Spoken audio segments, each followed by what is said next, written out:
안녕하십니까. 한강리치 부동산 대표 나성성입니다.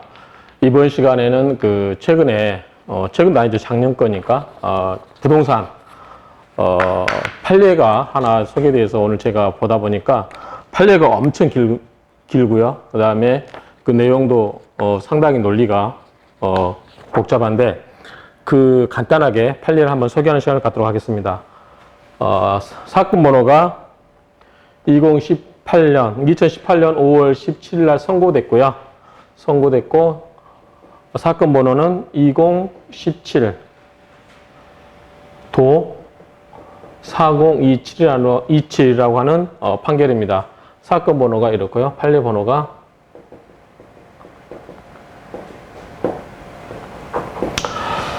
자, 그러면 먼저 이 판례가 무척 한 40페이지 이상 되는 것 같은데 요거를 제가 한번 정리를 해보도록 하겠습니다. 먼저 사건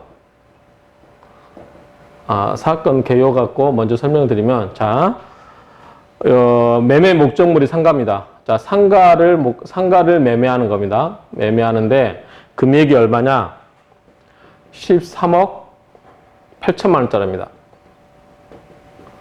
13억 8천만 원짜리고, 자, 보면 계약 날짜가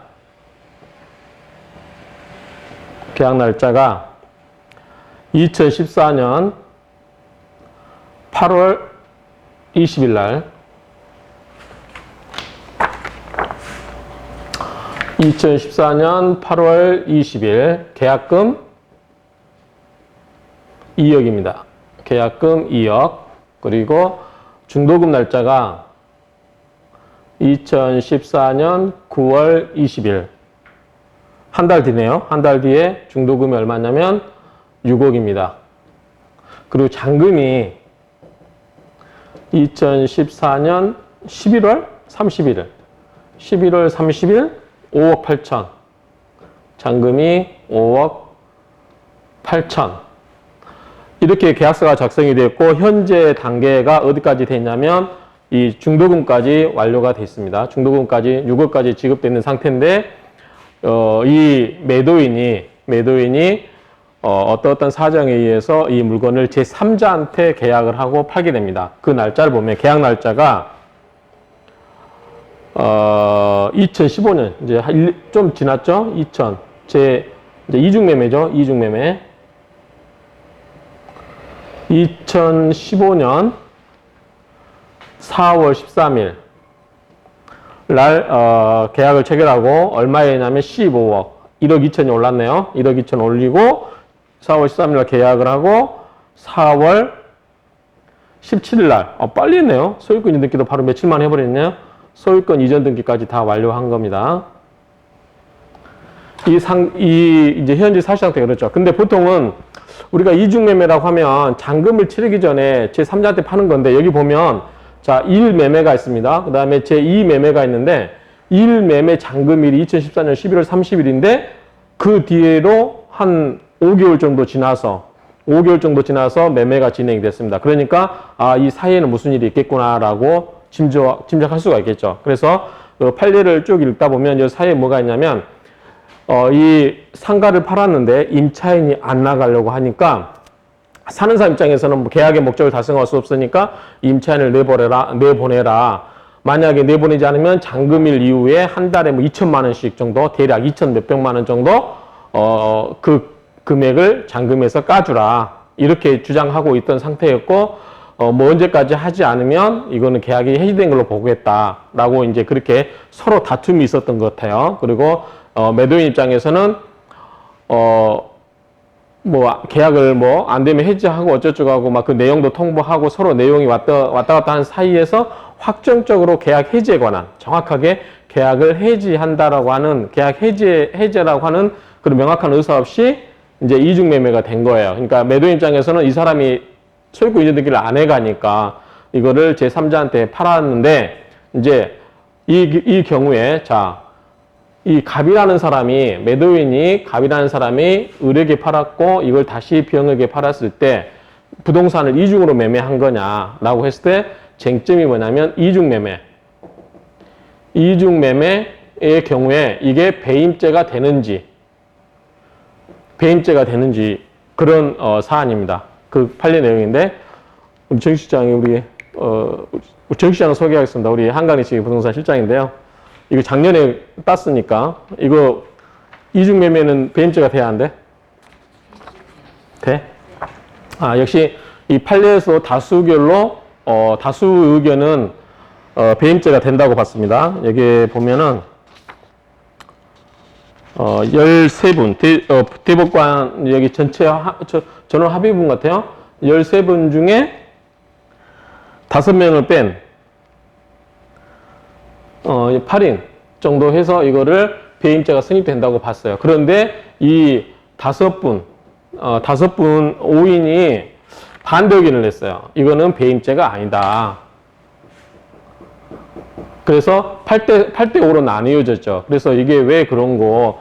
그래서 기존에 전통적으로 우리 형법은 이제, 재산을 보관하거나, 그 다음에 타인의 재산을 관리하는 자, 타인의 사물을 처리하는 자, 이런 경우는 횡령이나 배임죄로 처벌을 쭉 해왔었는데, 최근에 와서 이제 이렇게 소수 의견이나마 이거는 배임죄에 해당되지 않는다라고 이제 논지를 그 근거를 쭉 대는 거죠. 그래서 그 논거가 뭔지 이거를 가지고 한 번씩 보도록 하겠습니다. 그래서 자 1심에서는 이건 배임죄가 된다. 2심에서는 고등법원이죠. 고등법원에서는 배임죄가 안 된다고 했어요. 그 근거가 뭐냐면 이 당사자 간에 다툼이 있었다. 계약을 해지하니 마느니 그리고 뭐 가져가라고도 했고 안 하면 이거를 계약 해지한 걸로 보겠다라고 그런 여러 가지 의사표시가 있었기 때문에 이거는 배임죄가 안 된다라고 이제 해서 했는데 대법원에 가서 아니다. 이거 배임죄가 된다라고 이렇게 다시 판결을 한 겁니다. 그러면 자, 이걸 가지고 배임죄 여부에 대해서 우리가 한번 살펴보도록 하겠습니다.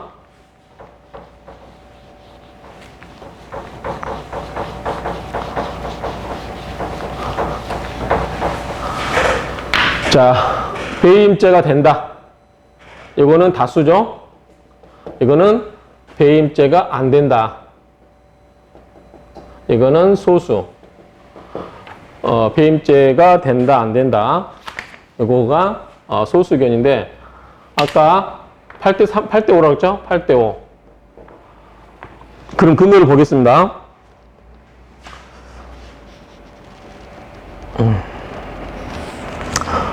자, 우리 정 실장. 우리가 그 계약을 하게 되면 단계가 어떻게 되지? 계약이 있고, 중도금이 있고, 잔금이 있잖아. 그러면 계약을 하면은, 계약하고 나서 계약을 해지할 수 있어, 없어? 그러면 어떻게 해야 돼? 사는 사람은 계약금을 포기하고, 계약금을 받은 사람은 어떻게 배액배상하고.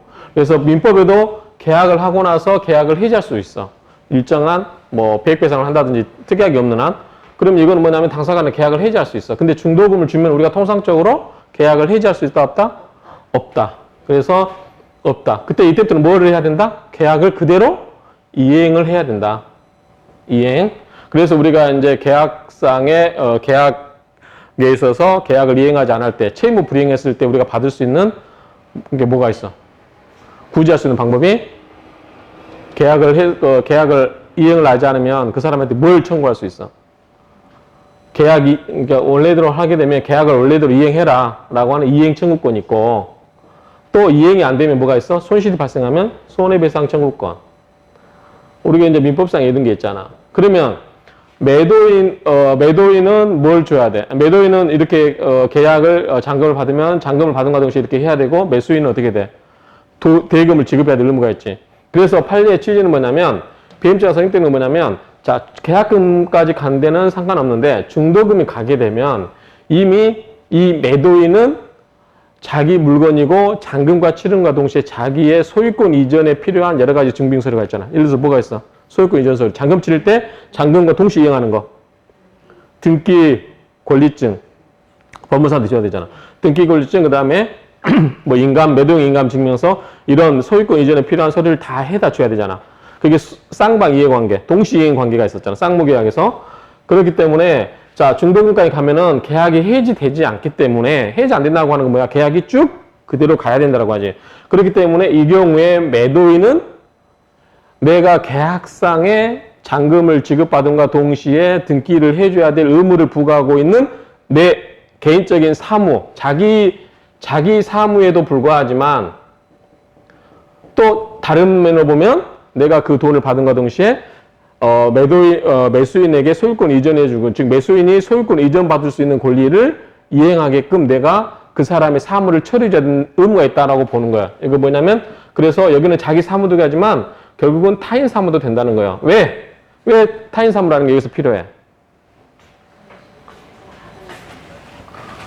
우리가 이 배임죄라고 하는 거는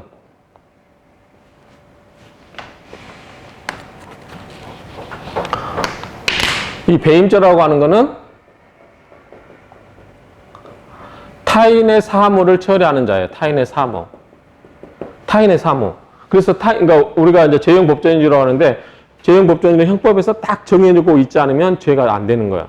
그러니까 죄에서 정하고 있는 벌만, 그 범죄만 성립이 되고 거기에 따른 처벌을 받는데, 배임죄 성립권이면 타인의 사무를 처리하는 자가 그 신뢰를 위반해서 타인에게 자기 또는 제3자에게 이익을 주는 경우, 이 경우에 배임죄가 되거든. 그래서 자, 만약에 계약 이행을 안 해주면 누가 손해봐? 매수인이. 그치? 그럼 타인에게 손해를 입혔잖아. 근데 내가 안 하고 이거를 제3자한테 팔았어. 그러면 누가 이익을 봤어? 제3자한테 이익을 주고 매수인한테는 손해를 끼치고. 그 요건에 해당돼. 근데 문제는 뭐냐? 이게 타인의 사무냐 이거지.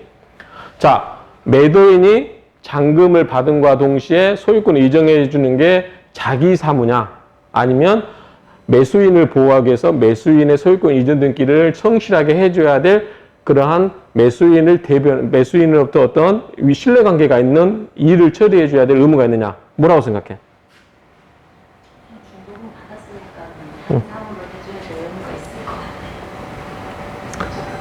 그러면은 통상적으로 그렇잖아. 통상적으로는 이제 중도금까지 받았으면은 어차피 내가 소유권을 넘겨줘야 돼. 그럼 더 이상 이제 계약을 정상적인 방법에 의해서 해지를 안 하면 어떻게 돼? 더 이상 이거는 현재는 내 거지만 앞으로 누구 거야? 매수인 거 되기 때문에 매수인의 재산을 내가 관리해줘야 된다라는 그러한 타인의 사무가 된다라는 취지에서 결국은 이거는 배임죄가 성립이 된다라고 보는 거지. 그런 이유 때문에 결국은 이 중도금 이유에서는 결국은 이거는 자기 사무적인 성질이 있긴 하지만 그건 결국은 타인의 사무를 관리하는 사람의 일도 속한다라고 해서 이렇게 해서 인정해주고 있다라고 하는 건데,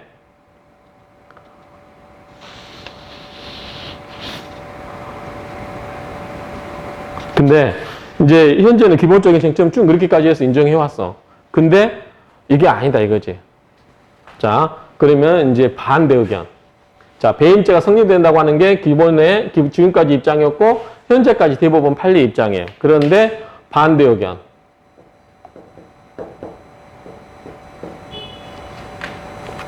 반대 의견이라고 하는 건 뭐지? 배임죄가 성립이 안 된다는 거지. 배임죄가 아니다. 자, 첫 번째 논 거. 이거는 타인의 사무가 아니다는 거야. 타인의 사무. 타인의 사무가 아니다. 누구 사무다? 자기 사무다. 결국은 우리가 통상적으로 부동산 매매할 때 잔금날 모여서 매수인은 잔금을 주고 매수인은 뭐야? 이제 매도인은 그 등기에 필요한 소유등권 이전 등기에 필요한 서류를 떼와서 맞바꾸기 하는 거잖아. 그러니까 그 전까지는 중도금을 받았다 하더라도 이거는 내 일인 거지. 내가 갑자기 내 그 중도금 받았다 해서 내가 갑자기 매수인의 일을 처리해주는 사람으로 전락하는 건 아니잖아. 자금 칠 때까지는 어찌됐든 그래도 내 일이라는 거지. 근데 대법원 이제 다수 의견은 자기 사무적인 성격이 있다 하더라도 타인의 사무로 봐야 된다고 하는 거고, 그러니까 그런 측면에서 보는데 반대 의견은 아니다. 이건 타인의 의무다는 거지. 그러면 그 기준을 아까 이제 배임죄 다수일 때는 기준을 중도금일 때를 본 것 같고 지금의 경우는 잔금을 기준으로 봤을 때 나는. 근데 잔금은 내 생각이야. 판례에는 잔금은 안 나와. 그런데 통상적으로 어쨌든 우리가 이제 쌍무계약에서 한자를 그냥 쌍무계약이 뭐지? 쌍무계약 반대말 뭔 말이야? 편무계약. 쌍무계약은 서로가 의무를 부담하는 거야. 매도인과 이 채권과 채무자가 서로 의무를 부담하는 건데, 자, 매수인은 뭘 지급해야 돼? 잔금을 지급해야 돼. 매도인은 잔금 지급과 받은 시에 소유권 유지들께 필요한 서류를 다 넘겨줘야 돼. 그리고 우리가 부동산에서 실제 하다 보면 잔금 치를 때 법무사한테 소유권 유지 필요한 서류를 다 넘긴 걸 확인하고, 그러고 나서 매수인 잔금을 쏘잖아. 그러니까 동시행 관계에 있는 거지, 서로 채무가 있는 거지. 그렇기 때문에 어쨌든 소수 의견은 뭐냐면 이건 타인의 사무지, 자기의 그 사무지 타인의 사무가 아니란 거야. 그런데 예컨대 우리가 위임을 해서 어떤 일을 해달라고 했겠잖아. 우리가 이제 통상적으로 법률의 규정에 의해서 타인의 사무를 처리한 사람이 있어. 그 다음에 위임이라는 건 이제 계약이지. 예컨대 내가 정치자한테 내 대신 뭐 가서 물건 어떤 거 사와. 그러면 그 범위 내에서는 내 대신 사무를 처리한 자야. 그런데 그 사이에 내 사무를 처리 안 해주고 본인이 꿀꺽 돈을 가져가면 어떻게 돼? 배임죄가 되는 거야. 그렇기 때문에 계약 관계가 있는 거 아니야. 그 매도인과 매수인 간에 계약이 있는 게 아니잖아. 그 사무를 처리해주고 있는 게 아니잖아. 그렇지? 그래서 이제 반대 의견은 이거는 타인의 사무가 아니고 자기의 사무다라고 보는 거예요. 그 다음에 두 번째, 죄형 법정주의.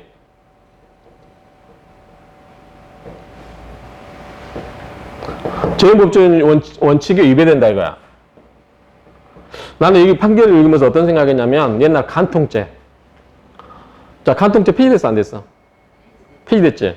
자, 옛날에 여자들이 힘이 없을 때는 남편이 배우자가 간통하면 어떻게 됐어? 간통죄로 처벌해놓고 감방 이렇게 구치소에 넣어놓고 이제 협상을 하는 거지. 얼마 줄래? 원래 이제 배우자 간에도 결혼은 계약이 아니야? 계약이야. 남들이 착각 쉬운데 결혼은 엄연히 계약이야. 남편과 부인이 계약한 건데, 그러니까 간통할 때도 깜빵에 넣어놓고 함으로써 남편이 어떻게 돼? 위축되잖아. 그래서 돈을 많이 뜯어낼 수 있는 거지. 그치? 그런 것처럼 그런 관계라고 어떻게 생각이 났어. 그러니까 이것도 결국은 그 간통죄 폐지되고 나서 부인이 이혼할 때 남편한테 뭘 청구할 수 있어? 위자료 청구권 있잖아. 마찬가지로 이 계약이라고 하는 것은 이 부동산 소유권이라고 계약을 하는 것은 당사자 간에 계약을 해서 아까 그런 경우에 내가 13억 8천에 팔아야 되는데 못 팔고 그 사람이 등기를 안 해가서 그걸 갖고 있고 내가 15억에 팔았어. 그럼 나는 그 사람한테 얼마를 돌려주면 돼? 13억 8천 돌려주고 끝내면 돼. 물론 계약금 2배는 별도 문제고. 그러니까 그 사람이 안 해갔단 말이야. 해가라는데도 안 해가. 그러니까 그거를 끝내기 위해서 나는 그렇게 했고 15억에 팔았어. 그러니까 뭐냐면 당사자 간에 그렇게 하고 손해가 발생했다. 그럼 손해배상 청구로 다 할 수 있다는 얘기야. 그건 뭐냐면 사법적 관계로 다 법률 관계를 해소할 수 있는데 왜 국가 공권력을 동원해가지고 개인 간의 거래에 있어서 국가 공권력을 동원해서 배임죄로 다스리냐라는 게 반론이야. 반대 의견은. 당사자는. 그러니까 간통죄 똑같은 거지. 당사자 간에 배우자가 부정을 했던 그런 경우에 그냥 이혼하면서 위자료 청구해서 손해배상을 청구해서 받아내면 되는 거지. 그거를 왜 국가기관이 관여해가지고 부부 문제에 구치소에다 남편을 집어넣고 그렇게 하느냐. 똑같은 이런 논리거든. 그래서 이거는 배임죄라고 하는 거는 우리가 명확하게 이제 당사자 간에 계약을 했거나 법률의 규정에 의해서 타인의 사무를 처리하는 관계에 있다. 라고 하는 경우는 명백하게 배임죄가 성립이 되지만 이 부동산 매매, 소유권 이전 등기에 있어서는 그 사람 간에 매도인이 갑자기 매수인의 사무를 처리해주는 사람이 아니잖아. 그렇기 때문에 그 죄형 법정주의를 엄격하게 해석해야 된다. 그래서 이런 경우에 엄격하게 해석하는 것에 대해서 위배되기 때문에 이거는 문제가 있다. 그래서 이거는 배임죄로 처단할 수 없다. 그러면은 이거에 대해서 의견은 다수가 반박하는 이유는 자, 우리가 아까 계약에 있어서 뭐가 있어서 손해배상 청구권이 있고 그 다음에 계약 이행 청구권이 있어. 그러면 다수 의견은 이행 청구권이라는 게 있지 않느냐. 손해배상 받고 안 되기 때문에 이행 청구권 계약 원래대로 해달라고 하는 거 있기 때문에 배임죄가 성립될 수 있다라고 보는 거지, 다수께서는. 이게 있기 때문에 어쨌든 그런 논리들이 있는데 판례를 한 40페이지 되니까 좀 지루해 읽어보려면 그런 점이 있다라는 거. 그리고 요지는 그런 것 같아. 여러 가지 이야기했는데 그리고 또 하나는 세 번째. 자, 매도인이 있고 제1 매수인, 제2 매수인. 이렇게 했을 때, 자, 매도인이 1 매수인한테 팔았다가 안 팔고 이 사람한테 팔아서 등기 쳐버렸어. 그러면 이 사람한테 만약에 배임죄가 된다고 하면, 응? 배임죄가 된다고 하면, 이거는 이것도 이중매매지만 또 이것도 이중매매잖아. 자, 매도인이 있어. 자, 1 매수인, 2 매수인이 있어. 근데 1 매수인한테 등기를 해줘버렸어. 원래대로 팔았어. 빨리 계약한 사람한테 빨리 팔고 그 등기 치기 사이에 제3자, 제2 매수인한테 팔았어. 그러면 이거는 배임죄가 돼야 안 돼? 이건 아니라고 보는 거죠. 사기는 될 수 있겠지, 사기는. 그러니까 같은 건데 왜 이거는 제2 매수인한테 1 매수인한테 넘겨주고 제2 매수인한테 넘겨주지 못한 거는 배임죄가 안 되고 제2 매수인한테 넘겨주고 제1 매수인한테 안 넘겨주고 일 때는 배임죄가 되냐 이거지. 논리적인 필연 관계가 없다 이거지, 당사자 간에. 그리고 네 번째, 우리가 재산은 크게 뭐뭐 있어? 움직이는 재산이 뭐야? 동산. 그 다음에 부동산 있잖아. 근데 자, 우리가 전통적으로 판례 동산에서는 배임죄를 인정 안 해줘. 내가 이 시계가 동산이잖아. 내가 시계를 이 사람한테 팔겠다고 해서 주고 다른 사람한테 팔겠다고 해놓고 이거를 원래 팔겠다는 사람한테 안 주고 제3자한테 팔았어. 그럼 이 사람은 간에 배임죄가 성립되냐? 안 된다고 보거든, 판례가. 그러면 같은 재산인데 동산과 부동산을 달리 볼 이유가 없다. 그 다음에 대물변제. 이거 동산은 인정 안 하는데 부동산에만 인정할 이유가 없다. 그 다음에 대물변제가 뭐지? 대물변제? 응? 대물변제가 뭐야?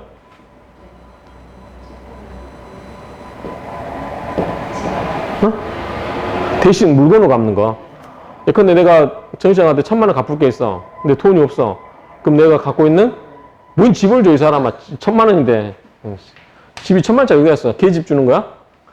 너무 욕심 큰데? 내 자전거 1,000만 원짜리 있잖아. 스타크루즈. 산타크루즈, 스타크루즈가 아니라. 그거를 대신 주는 거, 자전거 대신 갚는 거. 그게 대물변제야. 근데 대물변제 하기로 했다가 대물변제 안 해버렸어. 그럴 때 그러면 배임죄가 돼? 근데 판례는 안 된대.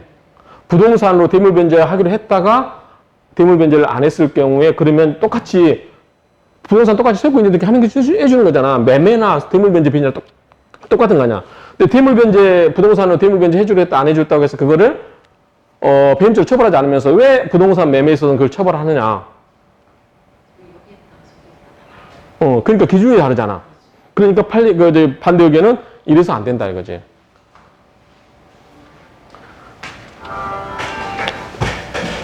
그래서 아무튼 이런 여러 가지 이유로 이 부동산 이중 매매에 있어서 배임죄가 성립이 안 된다라고 하신 분도 지금 5분이나 계세요. 그래서 저는 일기원 보니까 반대 의견이 좀 설득력이 있는 것 같아요. 반대 의견이 설득력 있는 게 일단은 배임죄가 안 된다고 하는 안 된다고 보는 이 소수 의견이 맞다고 좀 공감이 많이 가요. 옛날에는 당사자 간의 처벌을 통해서 그 사람을 강제를 했거든. 예컨대 대물변제 해주는데 내가 그걸 제3자한테 팔아버리고 받은 돈을 내가 탕진해버렸어. 그러면 원래 나한테 돈을 많이 줬던 사람, 중도금까지 줬던 사람은 어떻게 돼? 나한테 돌려받을 수 있는 방법이 있어, 없어? 없어. 그러면 나는 어떻게 해야 돼? 그러니까 그 사람 입장에서는 나한테 돈을 청구해서 받아야 되는데 내가 돈이 없어. 그러면 그 사람은 우리 부동산 매매는 대부분 큰 돈이 왔다 갔다 해. 큰 재산이라면 자기한테. 근데 그 돈이 나한테 왔는데 내가 탕진해보고 써버렸어. 아니면 제3자한테 은닉해버렸어. 그러면은 사겠다고 했던 사람은 어떻게 돼? 사겠다고 한 사람은 자기 재산을 대부분 잃을 수도 있어. 근데 나는 돈 없어. 내 배째. 이렇게 해버리면 너무 그 사람 미약한 거야, 보호가. 그렇기 때문에 국가가 너 깜빵에 좀 가. 그렇게 해서 보호를 해주려고 하는 측면이 강했어, 지금까지는. 응? 그러니까 그런 부분이 있기 때문에 국가 형벌권을 너무 개인, 사인 간의 거래 너무 확장 적용하는 거 아니냐라는 것도 이 판례에 읽다 보면 그런 뜻들이 숨어 있거든. 근데 그거를 해줄 수 있는 방법이 뭐가 있겠어? 그걸 해소할 수 있는. 만약에 이거를 배임죄로 구성 안 된다고 해서 형벌로 처리 안 하면 어떻게 해결해 주면 되겠어? 응? 에스크로라고 알아? 이렇게 쓰나? 에스크로? 에스크로. 들어봤어? 당사자가 이행을 안 했을 경우에 우리가 이제 그 인터넷상에서 물건 사고 팔 때 돈을 어떻게 돼? 어디다가 그치. 내가 정시장한테 돈을 저기 100만 원 줬어. 산다고 했는데 어떻게 정시장이 그 갖고 돈, 물건 안 팔고 튀어버려. 근데 그것도 한 사람한테 받는 게 아니라 수백 명한테 받아. 그럼 큰 돈이잖아. 그래서, 제 3자 기관한테 맡겨놓는 거지. 에스크로 기능. 근데 이게 지금 쉽지 않잖아. 물론 이렇게 부동산 계약할 때 그렇게 할 수도 있어요. 또 하나 방법은 뭐가 있어? 에스크로 기능을 이용해서 돈을 제3자한테 맡겨서 계약이 성립되면 주는 방법이 있고, 방지하려면 또 하나가 뭐가 있어? 부동산에다가. 자, 매도인, 매수인. 나도 이제 매매를 많이 시켜주다 보면 이런 걸 가끔 이제 특별하게 불안하신 분들 이렇게 공유할 수가 있어. 매도인, 매수인 간에 이렇게 했을 때, 자, 10억짜리인데, 중도금, 계약금 1억에다가 중도금 6억이 갔다. 그럼 7억이 갔잖아. 그러면 3억만 주면 돼, 잔금. 근데 불안해. 매수 입장에서는. 아까 이야기한 것처럼 이 매도인이 나 위에 3자한테 팔아먹고 등기 빨리 해주고 가버리면 끝나는 거야. 이거 10억짜리인데 딴 사람한테 내가 5억에 팔게 하고 중도금 받아놓고 나 뭐 한 5억 받고 넘겨버리고 도망가버려. 그러면 나는 벙 뜨는 거야. 보호를 못 받아. 그래서 이럴 경우 어떻게 하냐면 1억 주고 나서 6억 줄 때 여기다 뭐 해두면 되겠어, 여기다가. 내가 권하는 방법은 소유권 이전 가등기. 소유권 이전 가등기 해놓으면 이거는 소유권 이전 가등기 이후에 모든 거는 효력이 없어. 그러니까 이거를 제3자한테 팔 수가 없어. 제3자가 팔더라도 그 제3자는 보호받지 못해. 그래서 이제 소유권 이전 가등기 하려면 뭐가 들어가?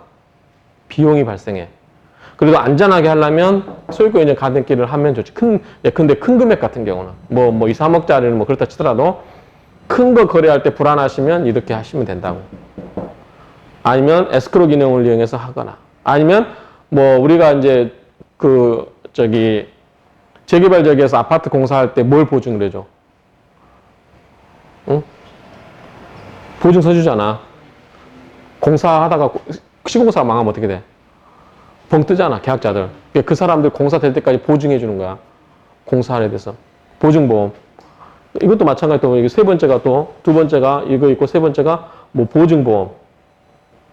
그러니까 이렇게 사적으로 뭔가를 풀 수 있는, 해결할 수 있는 방법이 있으면 굳이 형법으로 갈 필요가 없다고 생각을 해. 그런데 아직까지는 그거기 때문에 일단 형법적으로 처벌을 해야 딴짓을 안 할 확률이 크지. 그렇기 때문에 그렇게 되는데, 아무튼 이런 앞으로 이제 우리가 제도 개선이 된다면 이런 식으로 이루어져야 될 것 같아. 그리고 내가 해상 운송 관련된 판례를 보면 영어가 많이 나오거든. 왜냐면 이제 우리 해상법 같은 경우는 뭐 헤이그 규칙이라든가 비스비 규칙 28년 함부크 규칙 79년도 이런 데 여러 가지 국제 조약이 많이 발달해서 해상에서 이루어지는 거는. 그런데 우리 민법에 보니까 이거 판례로다 보니까 이거 시민 규칙 그런 걸 해놨는데 여기도 이제 대원칙이 뭐냐면 해외 그러니까 반대하는 사람들이 주장하는 거 뭐냐면 민사적인 이유로 구금을 할 수 없다. 구금이 뭐지? 신체 자유를 억압하는 거지. 그래서 판결 나온 것처럼 영어로 읽을 테니까 해석해봐. No one shall be imprisoned. 무슨 말이야? 아무도 구금될 수 없다. merely가 뭐지? merely on the ground of. 단지 뭐뭐 때문에. on the ground of. inability to fulfill contractual obligation. 뭐 말하냐면 계약상의 컨트랙이 계약이잖아. obligation. 그러니까 계약상의 의무. 아까 여기 뭐가 있어? 대금 지급 의무 이런 거 있잖아. 이 계약상의 의무 때문에 의무를 이행할 수 없기 때문에 그거를 이유로 단지 그 때문에 사람의 신체를 구금해서는 안 된다라고 하는 게 현재 세계적인 추세라는 거지. 그래서 반대 입장에서는 뭐냐면 사적인 것은 사적으로 풀어야 된다 이거야. 그래서 국가 공권력을 개인 간의 거래에다 적용시켜서는 안 된다고 하는 거지. 그래서 내가 이 판결을 읽으면서 판례를 보면서 아 이거 상당히 많이 시사점이 되는구나. 나는 이게 옳다고 생각하다. 물론 옛날에는 이제 보호 수단이 없기 때문에 앞으로는 우리가 아까 이야기한 것처럼 뭐 소유권 가등기라든가 에스크로 이용한다든가 보험제도를 활용해서 우리 지금 전세 자금 대출 보험도 있나? 전세 보험인가? 그러니까 반환 보증보험 그런 거 있잖아. 그러니까 개인 간에 뭔가 이루어진 거는 보험이라든가 이런 걸로 해서 커버가 되면 되는 거지 국가가 그 사람을 뭐 감옥에다 집어넣어가지고 억지로 이렇게 형법적인 논리로 필 필요는 없다라고 보는 것 같아. 그래서 이렇게 하는데 아직까지는 현재는 다수결은 이게 배임죄가 성립이 된다. 소수설은 배임죄가 성립이 안 된다라고 하는데 그 논거는 우리가 좀 참조를 해볼 필요가 있다. 그래서 좀 많은 시사성이 있는 그러한 판례여서 제가 이 시간에 소개를 하게 되었습니다. 감사합니다.